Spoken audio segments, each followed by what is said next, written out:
بابا فضل حق کے ڈیرے پر تو بہت زیادہ ہجوم تھا۔ ہر طرف لوگ ہی لوگ دکھائی دے رہے تھے۔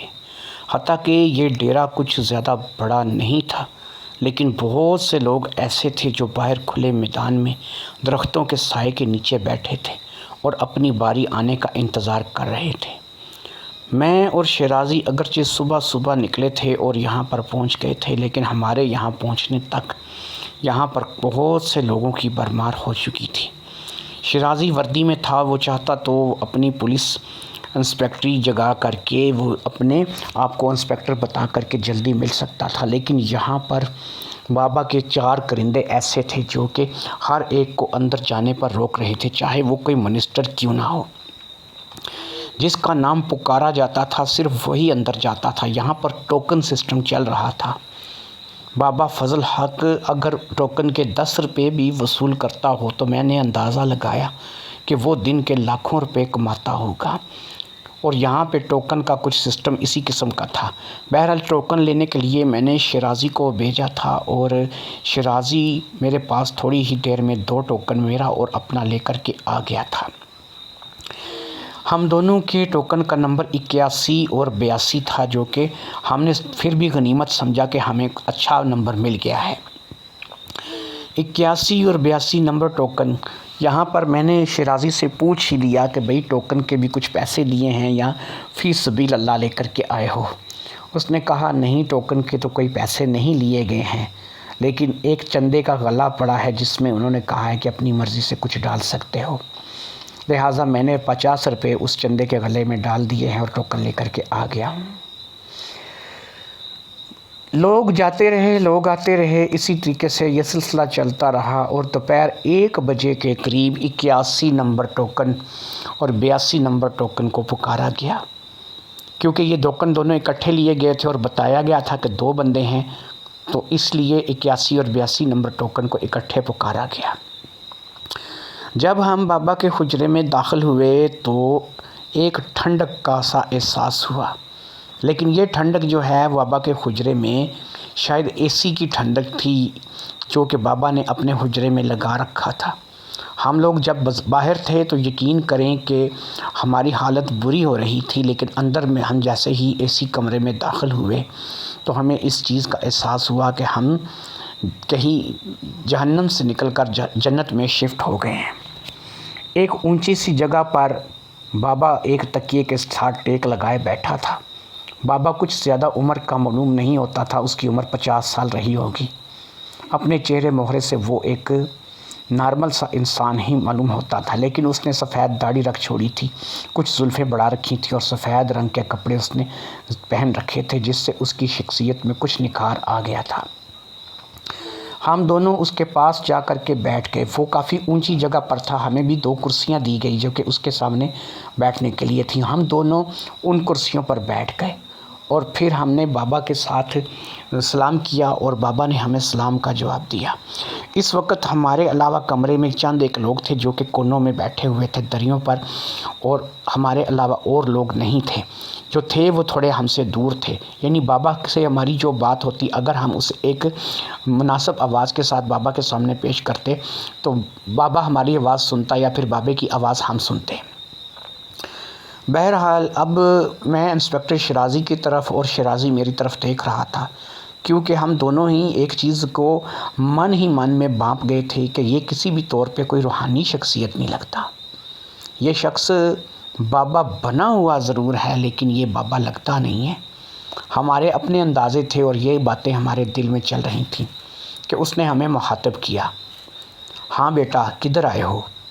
میں کیا کام کر سکتا ہوں؟ کیا خدمت کر سکتا ہوں تم دونوں کی؟ اب ہم دونوں نے مناسب سمجھا کہ بابا کو کچھ بتا دیں، تو ہم نے بابا سے صبح کے بارے میں جو بھی ہمیں معلوم تھا وہ بتانا شروع کر دیا۔ بابا نے ہماری بات کو مکمل سنا اور سننے کے بعد کہا، بیٹا وہ ایک بھٹکتی ہوئی آتما ہے، اور یہ جو بھٹکتی ہوئی آتمائیں ہوتی ہیں یہ اتنی آسانی سے قابو میں نہیں آتی، اور پھر تم نے جو بھی صورتحال بتائی ہے میں نے بھی خبروں میں سنا ہے، اخبار میں پڑھا ہے، بہت سارے لوگوں نے مجھے بھی بتایا ہے، تم سے پہلے بھی یہاں پر بہت مرتبہ اس آتما کا ذکر ہوا ہے، لیکن یہ آتما ہماری سمجھ سے باہر ہے۔ میں بہت سے روحانی مسائل کا حل کر سکتا ہوں، میرے اپنے پاس جنات اور موکلات کی طاقت بھی ہے، لیکن میں اس آتما کا کچھ بگاڑ نہیں سکتا، کیونکہ یہ ایک ضدی آتما ہے جو کہ انتقام لینے نکلی ہے، اور اس کا انتقام جب تک پورا نہیں ہو جائے گا یہ کسی کے ہاتھ نہیں آئے گی۔ تو میں اس سلسلے میں تم لوگوں کے کوئی کام نہیں آ سکتا، لہٰذا تم لوگ اس خیال کو اپنے من سے نکال دو اور ویسے ہی چلنے دو جیسے چل رہا ہے، کیونکہ میں اس آتما کا کچھ کر نہیں سکتا۔ ان باتوں سے صاف پتہ چل رہا تھا کہ بابا یا تو اس آتما کے معاملے میں دلچسپی نہیں لینا چاہتا، یا پھر وہ اس قدر جو ہے وہ روحانی طاقت رکھتا ہی نہیں تھا کہ وہ ایسی کسی چیز کا سامنا کر سکے۔ وہ دوسرے لفظوں میں، صاف لفظوں میں، کہ وہ ہم سے جان چھڑا رہا تھا۔ ہم دونوں بھی باہر نکل آئے اور ہمیں یہاں سر بھی ناکامی ہی معلوم ہو رہی تھی۔ زبیدہ کا بڑا اعتقاد تھا، یعنی کہ زبیدہ کا خود کا بھی نہیں بلکہ زبیدہ کی والدہ کا بڑا اعتقاد تھا، جی بڑا پہنچا ہوا بابا ہے، بڑا روحانی بابا یہ ہے وہ ہے، لیکن اس نے جو بھی باتیں ہم سے کی تھیں اس سے ہمیں یہی معلوم ہو رہا تھا کہ یہ بندہ جو ہے وہ کچھ درست نہیں ہے۔ شرازی اور میں نے تقریباً ایک جیسا اندازہ ہی لگایا تھا کہ اس نے بس اپنا ایک کاروبار بنا رکھا ہے، اور وہ جو چندے کے نام پہ ایک غلہ پڑا ہے جس میں لوگ 100، 50، 200، 1000 جو بھی ان کی تمنا ہوتی ہے وہ ڈال دیتے ہیں، تو وہی اس کی آمدنی کا ذریعہ ہے، اور اسی کے ذریعے سے بابا اپنے سارے نظام چلا رہا ہے۔ خیر میں اور شرازی وہاں سے نکل آئے، ہمیں کافی مایوسی ہوئی تھی۔ میں آپ کو یہ بتاتا چلوں کہ ہم شرازی کی جیپ پر، جو کہ پولیس جیپ تھی، گئے تھے، اور وہیں سے اسی جیپ کے ذریعے سے ہم لوگ واپس ہو رہے تھے۔ ہم ایک دوسرے کی طرف دیکھ رہے تھے بار بار، اور ہمیں ایک چیز کا صاف احساس ہو چکا تھا کہ اس کام میں ہمارے پاس مایوسی کے علاوہ اور کچھ بھی نہیں ہے۔ خیر ہم واپس شہر آ گئے، اور اب اس مسئلے کا کچھ بھی حل ہمیں سوجھ نہیں رہا تھا۔ میں اپنے گھر چلا گیا، شرازی اپنے گھر چلا گیا۔ تھکا ہوا ہونے کی وجہ سے میں جا کے جلدی ہی سو گیا۔ اگلی صبح میں اٹھا تو ایک نئی خبر میری منتظر تھی۔ جس بابا کے پاس ہم رات کو گئے تھے اسی بابا کی موت کی خبر تھی، اور یہ خبر مجھے فوری طور پر احمد شرازی نے فون کال کے ذریعے سے سنائی تھی۔ رات کو اس بابا کا بھی دل نکال لیا گیا تھا، اور اس سے مارنے والی ظاہرہ کوئی اور نہیں، صبا ہی رہی ہوگی۔ یہ کام بھی صبا کا ہی تھا، اور صبا نے اس بابا کا گونٹ بھی بھر دیا تھا۔ وہ بابا اگر واقعی کسی روحانی طاقت کا مالک ہوتا تو وہ اپنا آپ بچا سکتا تھا، لیکن نہیں، صبا نے اسے مار دیا تھا۔ بابا کی موت کی خبر سن کر میں دفتر جانے کی جگہ میں شرازی کے گھر چلا گیا، اور شرازی نے مجھے بتایا کہ رات کو بابا اچھا بھلا سویا، لیکن صبح اس کے سینے سے دل غائب پایا گیا اور اسے بھی مار دیا گیا۔ شاید وہ کسی زائر کی حیثیت سے، کسی سوالی کی حیثیت سے بابا کے پاس آئی ہوگی، اور پھر اس نے کچھ بابا کو کہانی سنا کر کے وہاں رہنے کا کچھ اپنا انتظام کیا ہوگا، اور رات کو بابا کو مار کے وہ اپنے رول کے مطابق سے وہاں سے نکل گئی ہوگی۔ ان تمام باتوں کو لے کر کے میں شرازی، اور اب تو زبیدہ بابی بھی ہمارے ساتھ شامل ہو چکی تھی، ان کو بھی ان تمام باتوں کا پتہ چل چکا تھا، وہ بھی پریشان تھیں۔ وہ اس بات پر شرمندہ تھی کہ انہوں نے ہمیں اس بابا کے بارے میں بتایا، اور بابا جو ہے وہ 2 نمبر نکلا، بلکہ وہ اپنی حفاظت نہیں کر سکا تو وہ ہماری حفاظت کیا کرتا، یا پھر اس شیطان صفت انسان کا پتہ کر کے اس کو کیسے ختم کرتا۔ لہٰذا اب زبیدہ بابی اس بات میں کوئی خاص دخل نہیں دے رہی تھی، بالکل وہ ہماری طرح خاموش تھیں، اور وہ بھی اسی بات پہ سوچ رہی تھی کہ کیا کیا جائے اور کیا نہ کیا جائے۔ پھر ایک دم سے زبیدہ بابی کے اداس چہرے پر ایک خوشی کی لہر توڑ گئی، ایسے جیسے ان کے دماغ میں کوئی بات آ گئی ہو۔ وہ ایک دم سے اٹھیں اور جلدی سے دوڑ کر کے اندر چلی گئیں۔ ہمارے پاس وہ بیٹھک میں بیٹھی تھیں، اور ہم لوگ چائے پانی پی کر یہیں پر جم کر بیٹھ گئے تھے۔ تھوڑی دیر میں وہ واپس آئیں تو ان کے ہاتھ میں اخبار کا ایک ٹکڑا تھا۔ وہ اخبار کا ٹکڑا کھول کر کے انہوں نے میرے سامنے رکھ دیا۔ اب میں نے اس اخبار کے ٹکڑے کو دیکھا تو سامنے ایک خبر نظر آ رہی تھی۔ اخبار کافی پرانا تھا، تقریباً کوئی سال بھر پرانا رہا ہوگا۔ اس کے اوپر ایک خبر تھی، اس پہ اتنا تھا سید نور محمد شاہ۔ میں نے اور ساتھ میں لکھا تھا ہومیو ڈاکٹر۔ تو اب میں سوالیہ نگاہوں سے بابی زبیدہ کی طرف دیکھنے لگا تو بابی زبیدہ کہنے لگی کہ بھئی ایسا ہے کہ یہ ایک ہومیو ڈاکٹر ہیں، ان کا نام سید نور محمد شاہ ہے، میں اکثر جو ہے ان کے پاس دوائی لینے جو ہے وہ جاتی رہتی تھی اور بہت سے لوگ جو ہے وہ ان سے شفا یاب ہوئے ہیں۔ تو میں آپ کو بتاتی چلوں کہ جب میں ان کے کلینک پہ ایک دفعہ گئی تو وہاں پر ایک عورت لائی گئی جس پہ ڈھیٹ قسم کا سایہ تھا۔